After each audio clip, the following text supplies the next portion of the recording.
السلام علیکم دوستوں، میں ہوں محسن، آپ میرا ہی تلونڈی ٹچ چینل دیکھ رہے ہیں۔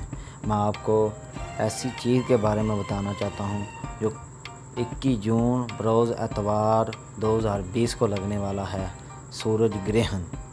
اللہ اکبر!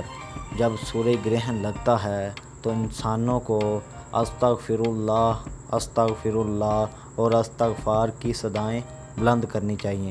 حضور اکرم صلی اللہ علیہ وسلم نے فرمایا، حدیث نمبر 1059، حضور صلی اللہ علیہ وسلم کے زمانے میں سورج گرہن لگا تو آپ صلی اللہ علیہ وآلہ وسلم نے بہت لمبے قیام اور رکوع و سجود کے ساتھ نماز پڑھی۔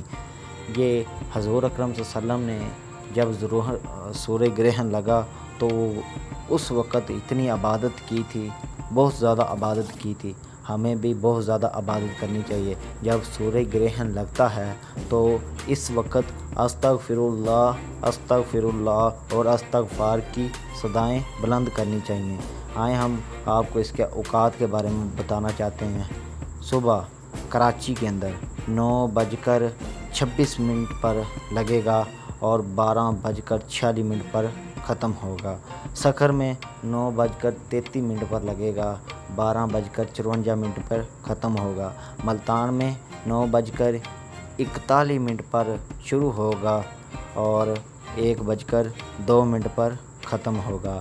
فیصل آباد میں 9:46 پر شروع ہوگا، 1:07 پر ختم ہوگا۔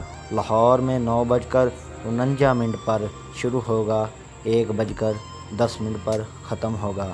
سیالکوٹ میں 9:51 پر شروع ہوگا، 1:11 پر ختم ہوگا۔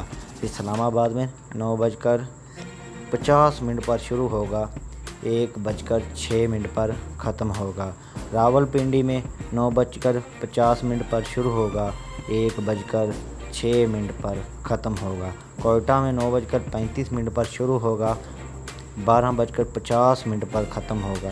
ایسے ہی ہمارے پاکستان کے اندر دوسرے علاقوں کے اندر میں بھی یہ سورج گرہن اسی طرح لگے گا۔ میں آپ کو دوستوں بتانا چاہتا ہوں کہ جو لوگوں نے وبا پھیلائی ہوئی ہے کہ عورت حاملہ ہو تو وہ سو نہیں سکتی، وہ لیٹ نہیں سکتی، جب کوئی کسان کھیت میں ہو وہ کام نہیں کر سکتا، یہ سب وبا پھیلی ہوئی ہے۔ جیسے کرونا وائرس کی وبا پھیلی ہوئی ہے، ایسے ہی یہ وبا پھیلی ہوئی ہے۔ مہربانی کر کے ان وباؤں سے پرہیز کریں، ان سے بچیں۔